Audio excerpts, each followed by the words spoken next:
Hi, I'm Brenda Byron, Executive Director of Prairie Lakes Regional Arts Council. We're hosting an exhibit here at Bethany Lutheran College. This is our 7th annual Prairie Lakes McKnight Artist Grantee exhibit, and we're showcasing 23 artists that receive grants. It is in a variety of media, so we have 16 visual artists talking about their writing, and we have visual artists doing paintings and drawing and sculpture. Here at the reception on a Sunday afternoon at Bethany, we're also showcasing our literary artists and our performers as far as playwrights and musicians. So we're having a great day here at the exhibit. We're having a reception featuring all of the artists, and you have in January and February to stop in here at Bethany Lutheran College to see this wonderful exhibit of artists that live in our 9-county area. Yeah, ones that are really shiny. First of all, thanks to the McKnight Foundation and Grantee and your staff. You've always been great. You always quick answers when I have questions and stuff like that. Stuff happens as the year goes on. So, really had no intention on coming after a second grant. I had a $1,000 grant, I think, 4 years ago, and I was happy with that, satisfied. And then a few years ago, we were in Albuquerque, my wife and I. And I happened to wander into a photo gallery, and they had all metal prints in there. And I was just dumbstruck at how beautiful they were. And on the flight home, it occurred to me that, well, why not go after a grant with the intent of putting all my pictures on metal? And looking up the prices of them, it's like I need a good grant.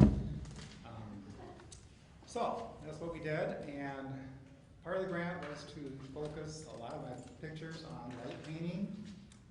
If you don't know what that is I started the picture in total darkness, and at the top left one, the volcano.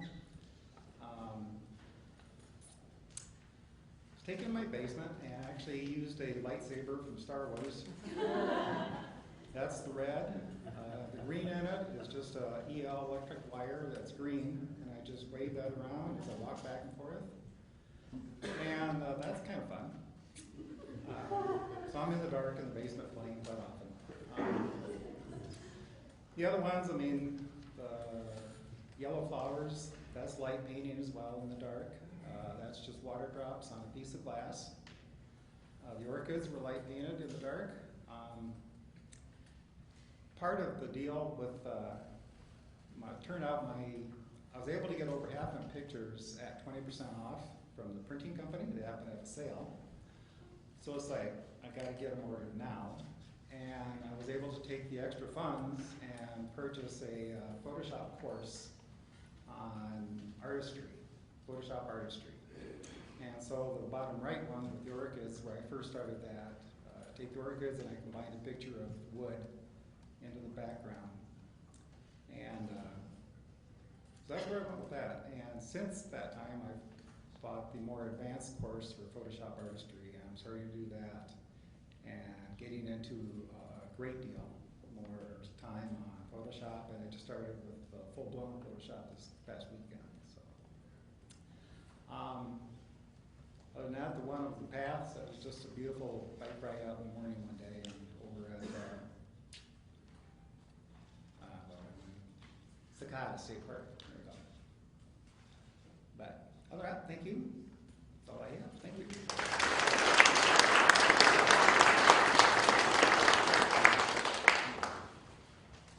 April Malfers from St. Peter.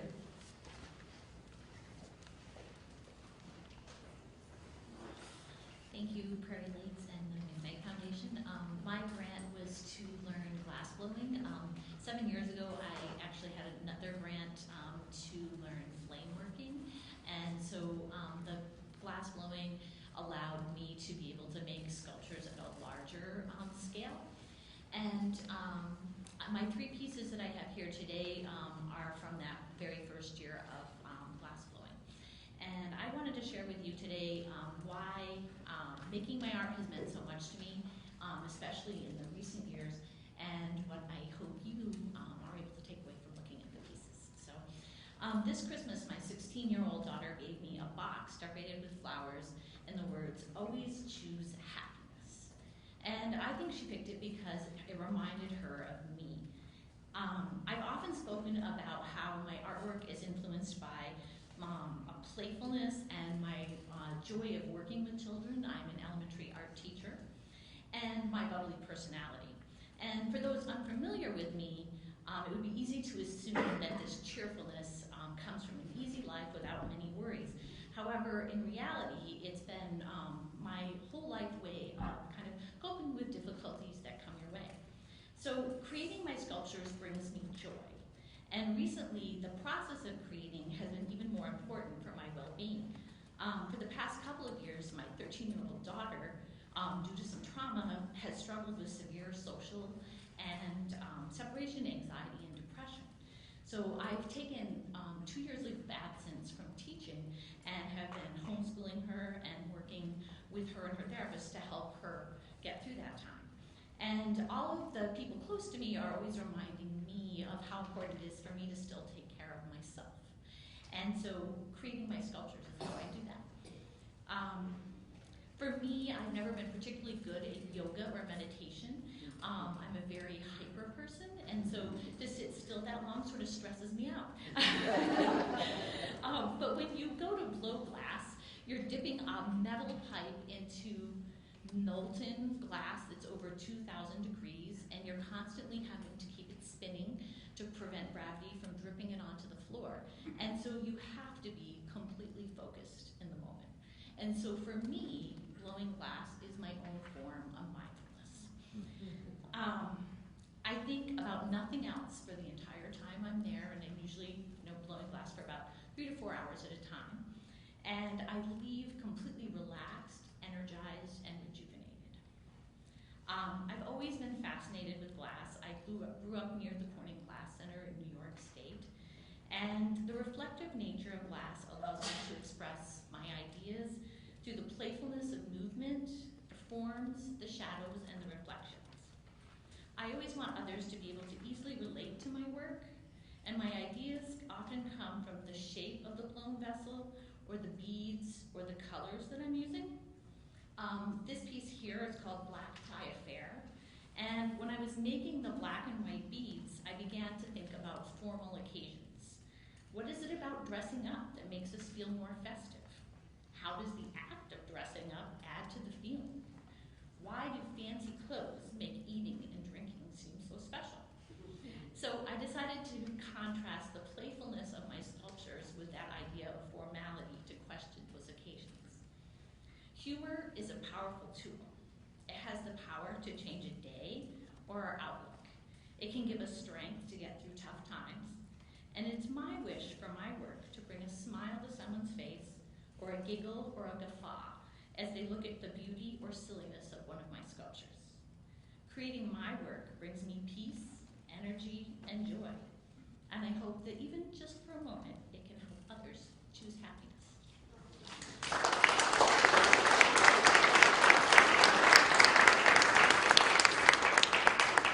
Very inspirational, April. Thanks. Next is David Olson from Madison Lake.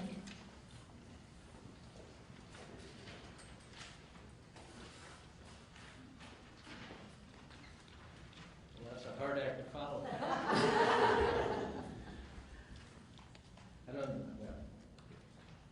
I moved down to this area from the Twin Cities area. I grew up in the suburbs out there. In 1979, I moved my family down here with great trepidation and to St. Peter. And I was quite surprised when I arrived to find not only was it a lovely community and great school, but they actually had an arts and heritage group that had just started up. And Joel Moline invited me to join the group, and it would draw from live models once a week. And we worked in the old second floor classroom of the old arts center at that time, which was a beautiful building, beautiful facility. Unfortunately, it was destroyed during the 1998 tornado. So that was a blow. But the Art Center relocated to downtown, and they're at their present location now on Minnesota Avenue in St. Peter. And the drawing group was revived, but as the group, I gave you the date, 1979, so we're maturing. So after a while, people kind of got tired of coming out at night. And so they decided, well, man. So another person, Sarah Leadholm, invited us to work in her studio in the morning, Monday morning. And that worked pretty well. People liked that. So that was exciting. And so that's what we've been doing ever since, is working in the morning. We've moved back to the Art Center, however, and are working often in the basement of the Art Center. It's, or the lower level, I should say. It's not really a basement. But it's often quite chilly down there. And during one of these sessions, our model, Sorette, was cold, and she got this blue blanket and wrapped it around herself. And I thought it was a striking image, and so that's how I ended up with the woman with the blue blanket. And almost all the works that I've exhibited in the shows come out of this drawing group, or the people that have posed for us. Not everyone, but most of them have. My first Prairie Lakes grant in 2014 was to exhibit a whole series of pastel portraits that I've done out of this group, and there got to be quite a number of them. So framing them and matting and framing and presenting them for show is quite expensive. So that allowed me to do that, and it was extremely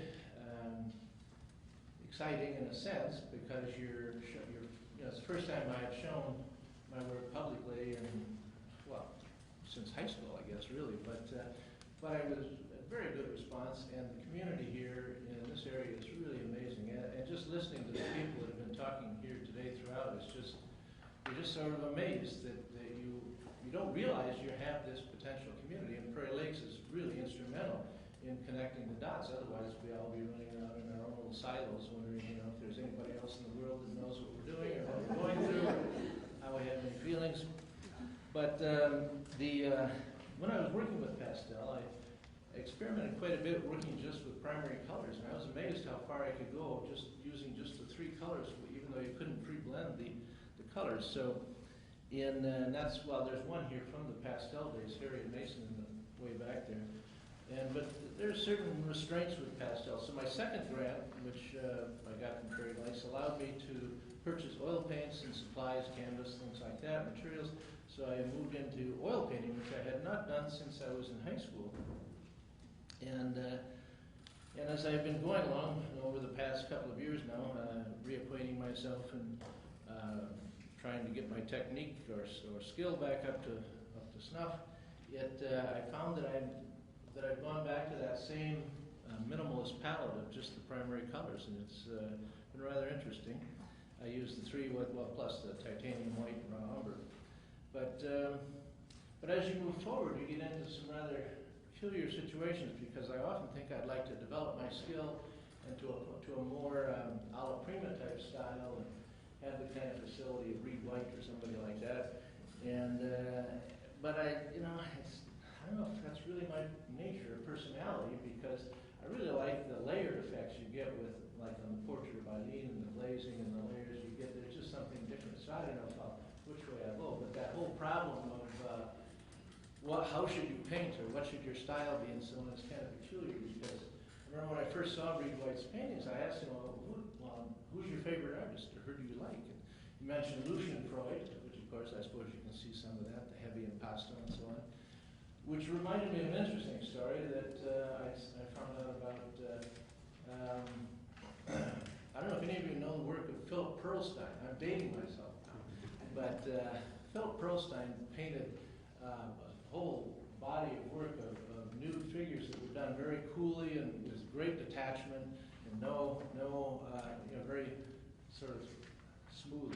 It was interesting that Philip Pearlstein grew up in Pittsburgh. He went to school with Andy Warhol, and moved to New York with Andy Warhol, and they were shared an apartment for several years, which is, you'd just be amazed at that.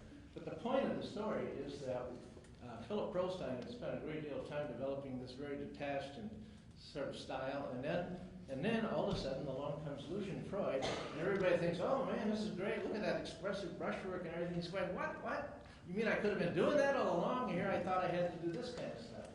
And which, all I've been hearing all afternoon in a sense is that you really don't know how you progress and where things come from. And I don't know if we can even really say anything meaningful about it, because it's, I think it really comes from unconscious understanding and unconscious perceptions that you just don't have access to that information. Even though I'd love to think I did. I spent wasted a lot of years trying to figure that out. But Blaise Pascal has a great statement that the heart has reasons of which reason knows nothing. And I think that is a good statement for artists to remember, because it really, I've heard that basic concept expressed several times here today. So anyway, as it turns out, contrary to what I thought I would be trying to do, my method is actually very intuitive. I'm not systematic. I don't have a real method. I just plunder around until I hope I find something. But I'm always looking, though not necessarily successfully, but I'm always looking to create a sort of magical illusion that brings an image to life and gives it a sort of emotional impact. Because without that, it's like, it's just pretty colors or something like that, I guess. So that's my goal, my mission, and as you've all heard everybody else say, Prairie Lakes has been very instrumental in moving you forward, and I think what you might say, maturing you or making you more responsible, because otherwise you're just living in your little world and you're pretending you can, it's just you and your, echo chamber. But to be out there with other people and get a reaction and response from other people, which people are very generous. They always say nice things, whether they think so or not. They're always polite to you. But it still is a very important thing, I think, and it's what Prairie Lakes makes possible, is for people to go out and put together an exhibit and expose themselves, so to speak. So, thank you very much.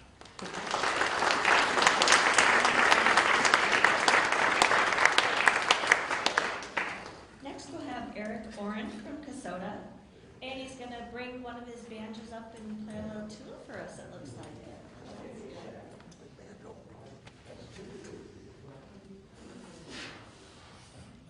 Brenda actually said the other day, "Are you gonna play your banjo?" Okay, and so I tend to write songs while I have good reason to do so. So my whole artist statement will be a song.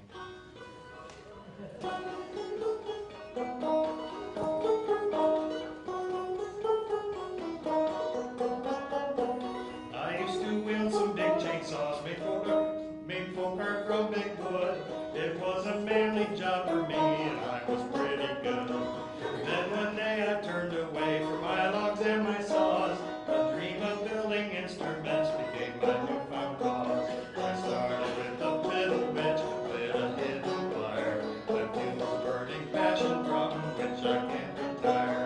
And then some funky mandolins, more fiddles, some guitars. Then there were some banjos you should only see on Mars. They were all experiments on a learning curve to figure out what made them tick, those things I could observe.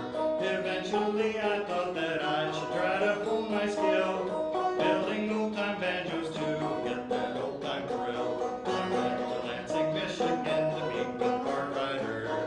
He's been building banjos there for 30 years or more. I got to spend the day with Bart working in his shop. Has a process where he makes a banjo daily pop. I've been building banjos now since 2014. In the year that followed, I made the PLRAC theme. I received a fellowship from PLRAC and McKnight to help defray the cost of parts when the budget was so tight. So I designed a banjo made of walnut and oak, wood that comes from Wisconsin, where nearby live my folks. It's called the Upland Banjo, named after that locale. I know you really won't know now, no need a rationale.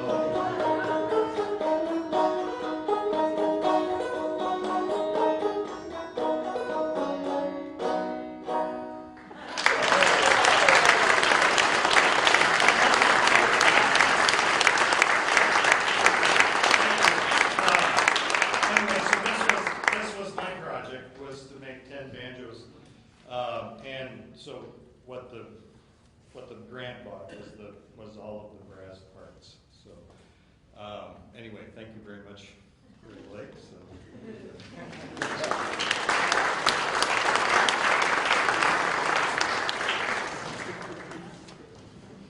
Thanks, Eric. I was a drummer when I was in high school, and my background is in music, so it's always fun to hear musicians and artists talk about their work and what inspires them. And that was very inspiring, Eric.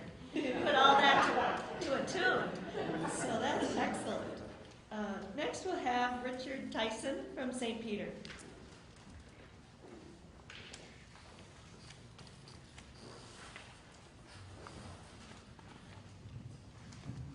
Shake things up a little bit here. I don't want to stand at the podium, it's too static. You'll wake everybody up too, although that last song woke me up. Anyway, thank you Prairie Lakes and the McKnight Foundation for the grant. It was a great kick in the pants, like Steve was saying, in his own way. It was a great motivator to get some art done. And I had started out years ago painting and drawing waterfowl. If you saw that in the liner notes. That's kind of what inspired me to draw nature. And I just wanted to produce a large body of work, life-size, preferably this time instead of the little duck stamp entries, if people are familiar with that. They're very small entries and very limiting. It was much more freer for me to paint larger, as this piece here, and if you saw the three on the back wall. And there were several more, of course, we could only bring forward. But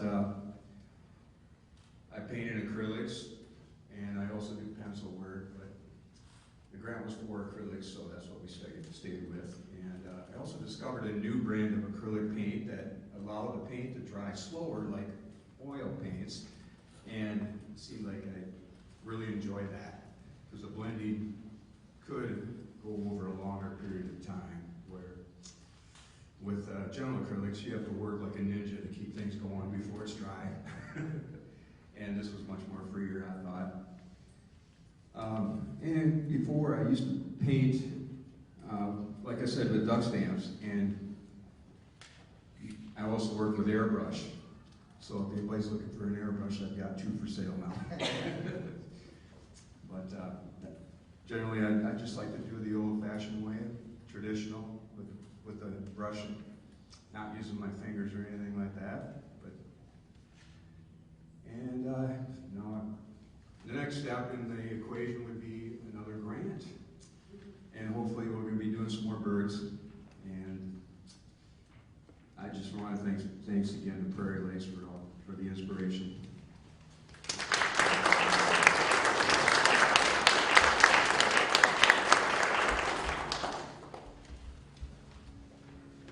And last we'll hear from Reed White from North Mankato.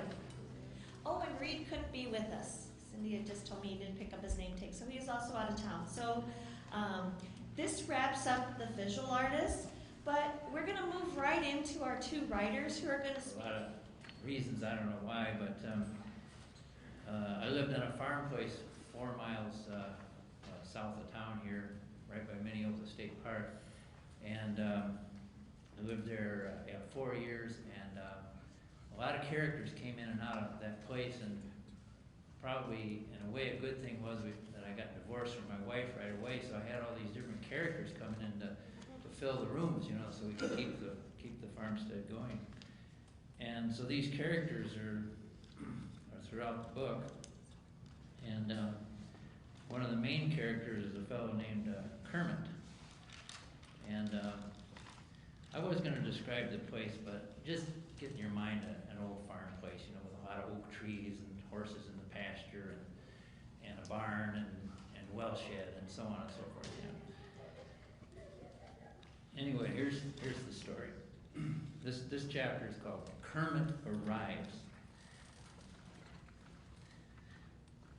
With Jim gone, former roommate, the middle room became available again, and it so happened that a good friend of mine had just lost his family farm to the taxman and needed a place to reside.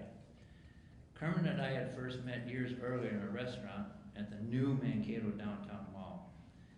I was there to sell ads for an alternative local newspaper called The Gathering Post. And as it happened, I was meeting with a woman who looked a lot like Christy Brinkley. I think she even had a mole. As it turned out, Kermit, who was also planning to meet me there, was already in love with this work of art and certainly would have been happy to have dated her. And and I certainly would have been happy to have dated her too. As the three of us sat down together, Kermit immediately sensed my interest in the young lady and started up a verbal swagger that included words like anima and apposite to show off his intellectual superiority. As it was, though, neither of us succeeded to win the gal, and after our hopes had been thoroughly trounced, Kermit actually got down on his knees in a parking lot to plead for her hand. We came to be good friends. Nothing bonds boys together more quickly than being rejected by the same object of affection. After Kermit moved in the spring of 1990, it didn't take long for our relationship to devolve into an odd couple dynamic. I was the slob, and Kermit took over the cooking, the cleaning, the straightening, and with only an occasional sigh to implicate my sloth. Things could have degenerated into a war about decor, but there was an upside to our arrangement. Kermit had brought along a pile of books heavy enough both in content and weight to list a ship. We immersed ourselves in hours of Tischentafel, that's German table talk, enough to rival Luther himself. Round and round we labored about the self, the shadow, animus possession, feminism, and the like. We'd even started creating skits which we thought might be acted out at our 5-cent theater that we planned to do in the barn. The atmosphere was stimulating, yet placid. But things were about to change. Within a month of Kermit's arrival, I was given custody of my 16-year-old son, Micah, for the usual reason. The mother doesn't seem to be able to handle the young man's behavior, or some such words from the county social worker. Micah took over the north bedroom, and Kermit and I gave up some of our studies in order to raise a son. We were amply prepared for the task, as we had both previously raised sheep. Things went well as you might expect. Within a week, we had a major crisis on our hands. All the drawers in the kitchen had been removed and placed in different door slots. The silverware was where the towels should have been, the spatulas where the junk drawer resided, etc. We confronted the young man with the facts of the case, and after the usual denials, he moved the drawers back to their rightful homes.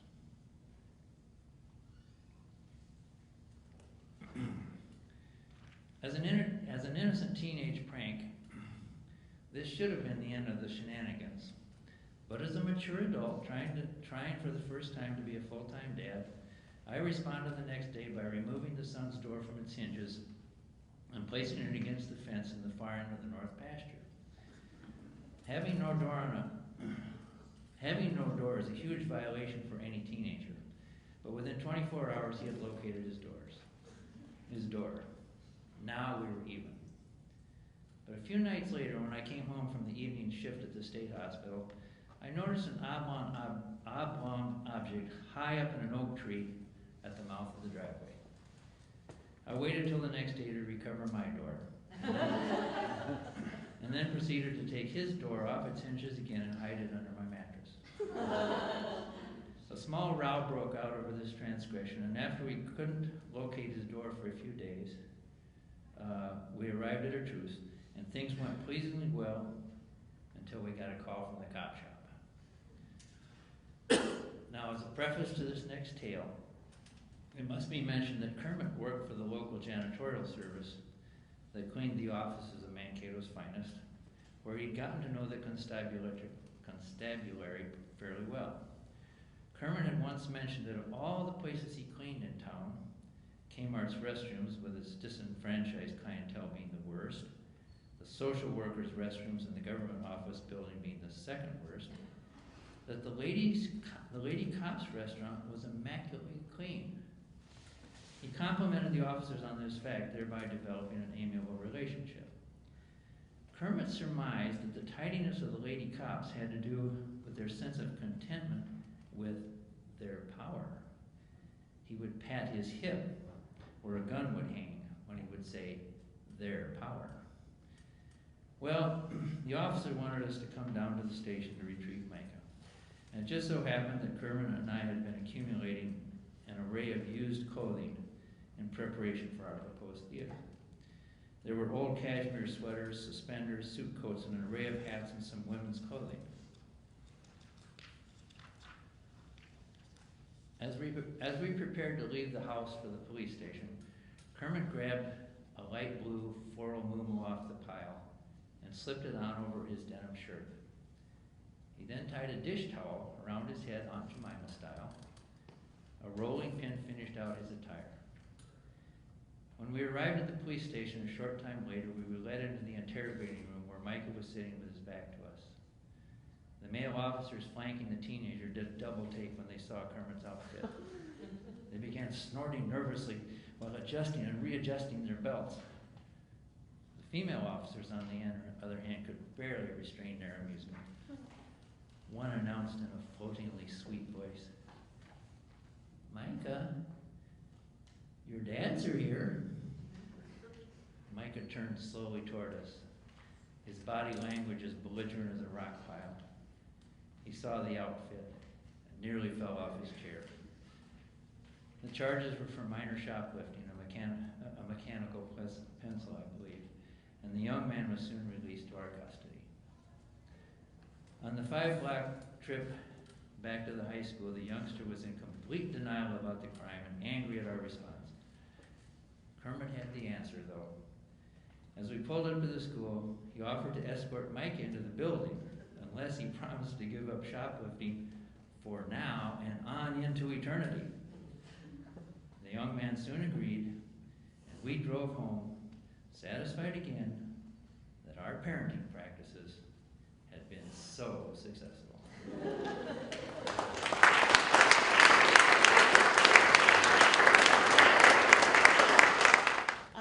If Colin is ready, he's going to come on up.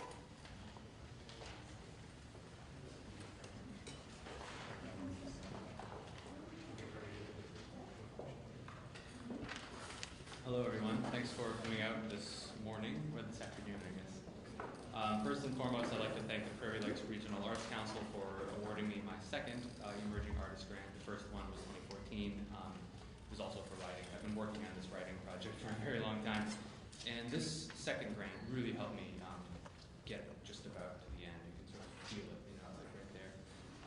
I used the grant to go to New York City, where I locked myself into an attic apartment. I rented a place, and I wrote and edited a lot. Congratulations to everybody else here on your grants. It's really, really inspiring to see so many people who are very committed to maintaining beauty and hope in this world of ours. My novel is about rock and roll. It's about rock and roll music. I've been a musician since I was, anyway, a kid. And I've been working on this book about rock and rollers. Rock and roll, as many of you I'm sure are familiar, is filled with myths, legends, curses, success, and tragedy. A lot of times, you just happen to be in the right place at the right time, or maybe the wrong place at the wrong time. We can think of Buddy Holly, for example. He was doing pretty well on that plane crash. So there are a lot of myths and legends and a lot of sort of curses in this book of mine. The first selection that I'm going to read, I think it might take a bit too long to fully contextualize it for you. Okay, I'll do it. So the book's about a rock and roll band in their sort of late 20s to early 30s. You're kind of past your prime at that point. If you really want to make it in the cool music scene, that's not true. But they're from Buffalo, New York, which is near where I'm from. That's where I grew up playing music. The band is composed of two brothers, Jackson and Presley, and their friends who play the bass and the drums. In this first section, I'm going to read from, it's Jackson and Presley's uncle, who was in a band with Jackson and Presley's father back in the 80s. They were one of those sort of like sound-alike bands, like maybe John Mellencamp, kind of that vibe. And then all of a sudden, their manager, this sort of spooky guy, gave Johnny, who's the father, who's sort of not fully present in the novel, gives Johnny this guitar. Now this guitar has no markings on it, no brand name, no nothing. It's just a strange guitar.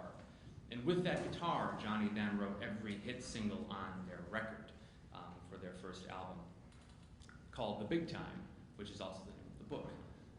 And so, flash forward 30 years, this guitar sort of travels throughout the novel.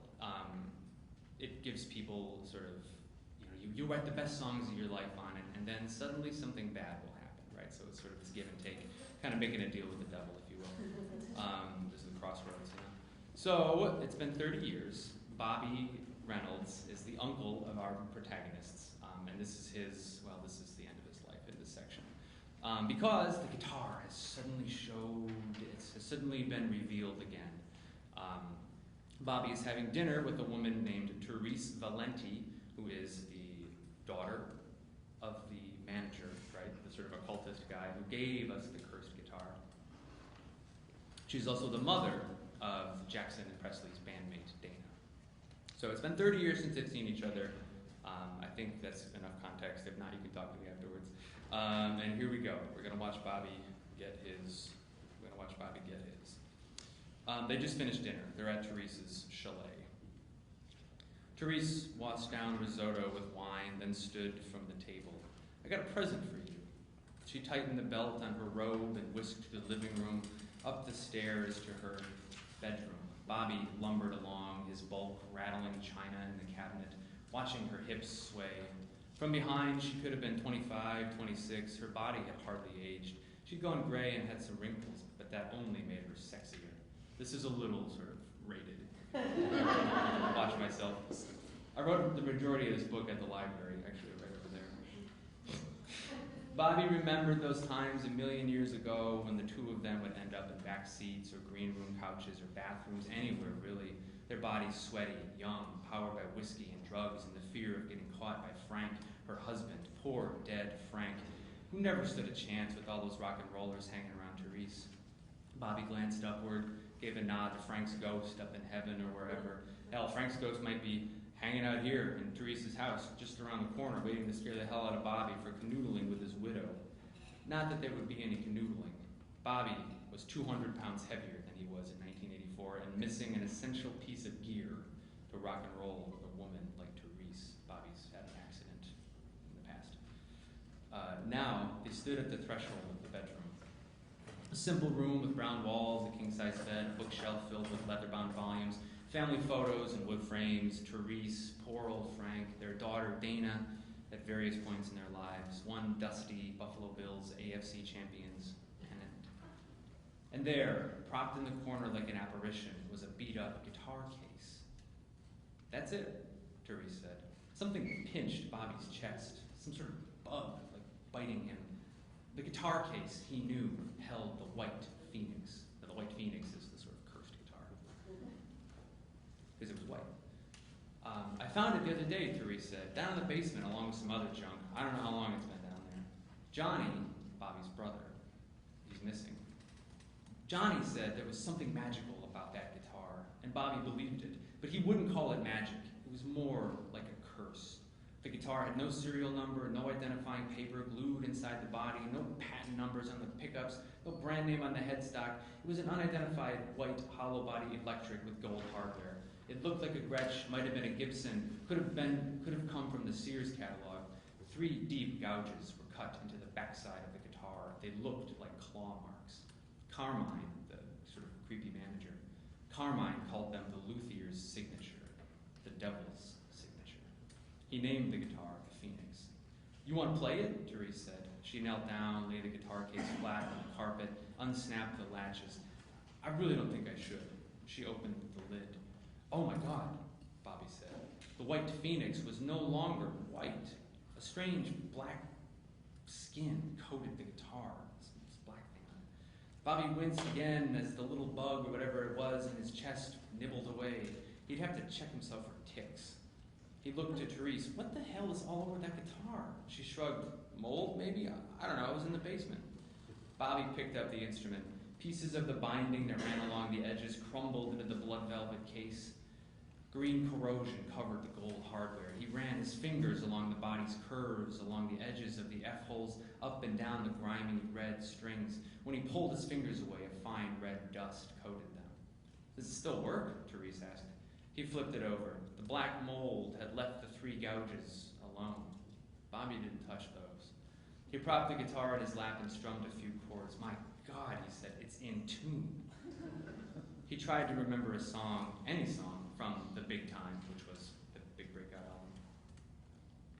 But he couldn't dig up a single lyric. His heart pinched again, as if the little bug were pricking him now with some stinger.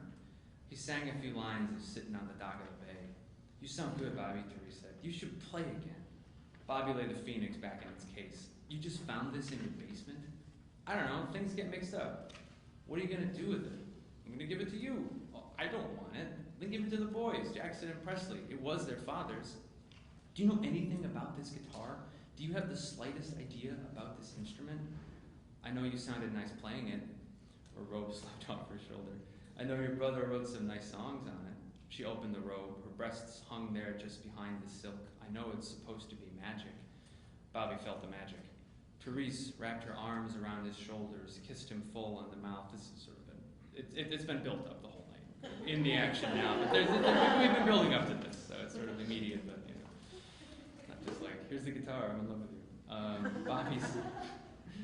Bobby's heart raced. She tried for his belt, but he pushed her away, not wanting her to discover the absence there, the loss there, the flatness interrupted by scar tissue. He groaned, heart thudding harder, breath coming quicker, then flipped her onto her back and lifted the robe, pulled off her underwear, worked her like a swimmer, holding his breath and coming up for air in quick bursts until Therese shuddered and tugged him toward her. "Bobby," she said, "please, I can't. I want it. Therese, I can't." And then something went boom. Bobby fell away from Therese, rolled onto his back, stared up at the ceiling. The little bug inside his chest wasn't playing around anymore. Now it was a giant insect crushing his heart. High-pitched ringing filled his ears. Breath came short. Had he been shot? What just happened? "Bobby," Therese shook him. Bobby. The Phoenix's case lay off to the side. The ringing, it came from the case. He managed one last look at it. Yes, the case and the guitar were glowing, dull, reddish, a desert sunset. Then darkness. A voice spoke, deep, disturbing, rumbling through the pincer mouth of the hideous insect inside his body. He didn't understand the language. He tried asking what. The insect began to eat his heart. So that's the end of Bobby. Poor guy. This next section, these are two sections that really sort of came to fruition during the granting, sort of period. I had struggled to kind of figure out, who is this Bobby? What is his relation to things? He's sort of our link to the past, a link to this guitar, a link to what it used to mean and sort of, what it does to people. Maybe he just had a heart attack, right? Maybe it was the guitar. We don't know. This next section is the day before his funeral. Jackson, who is our main protagonist, Jackson has just, he's in his probably early 30s. Jackson has just picked up his mother from the airport. She's in town from Texas. They're there for the funeral. They're driving to a restaurant to see Jackson's friend Dana, his bandmate, because they need a place to stay tonight. You see, Jackson has been living in his van for the past couple of months. He got kicked out of his apartment with his girlfriend because she caught him doing some bad things. So Jackson's kind of following in the footsteps of his family, his father and all of these people in his life. I like this mother a lot. It took me a long time to figure her out, but she just like everybody in this book, they're the other side of music. They're sort of, if you don't make it, sort of what happens to you, what can happen to you if you don't quite make it, I guess, in the music business. It can eat you alive, Anyway, if you want to know more about that, you can always ask me. So here's Jackson. Sorry, I'm trying to go quick here. My mother had taken it upon herself to get completely hammered on the flight from Austin to Buffalo. She sipped an airplane bottle of Svedka and read Ben Wyatt's Buffalo News article about Uncle Bobby by the flame of a cigarette lighter. The article was supposed to commemorate the 30th anniversary of the big time, but it just so happened to coincide with Uncle Bobby's death. I drove in the fast lane, headed back to the city from the airport.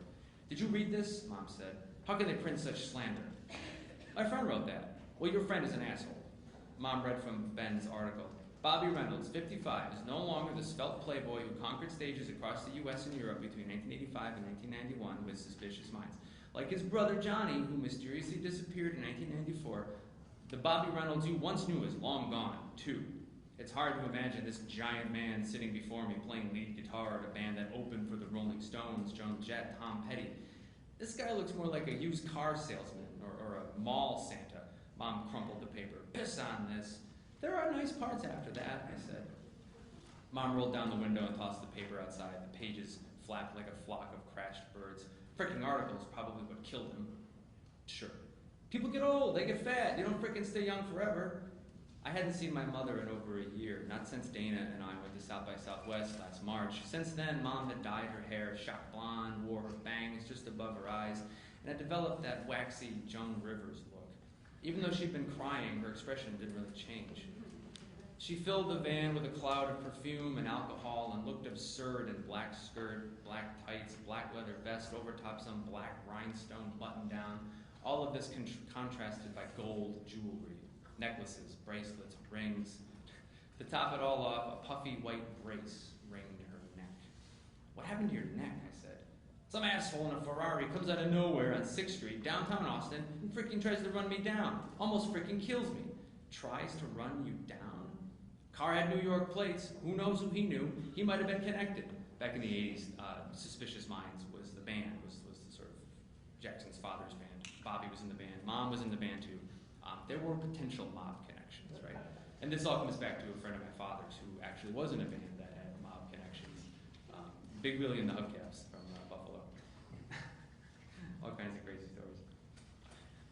So the book really is trying to work in like a lot of different things, a sort of reality of what it's like to be a musician, and then I'm just obsessed with like supernatural things and also the mafia. So there's a lot at play here. Hopefully it works. So anyway, so that's why she said, he might have been connected. And then Jackson says, Mom, nobody's connected anymore. You don't know that. You don't know that. She rummaged through her purse, eventually producing an empty pack of Marv Menthols. Empty pack. Bum me a cigarette. Smoking will kill you, I said. Death comes for us all. I pulled the Parliaments from my shirt pocket and gave her one, then lit up myself. Mom blew smoke out the window and uncapped another tiny Svedka. You got any more of those? The apple did not fall far, did it? But she handed me my very own bottle. From the Kensington Expressway, I emerged onto the Skajakwada, which soon exited us onto Elmwood Avenue. Traffic was dead that night. We might have been the only people in the whole city. I called Dana again and once again got her voicemail. You missed me, leave something good. Her low, cool deadpan. I prayed she was at Valenti's and not out gallivanting at Hardware, or worse, the Pink. We needed a place to stay, and I didn't have the energy to beg my girlfriend, Sarah, to let my mother sleep on her couch. Our couch.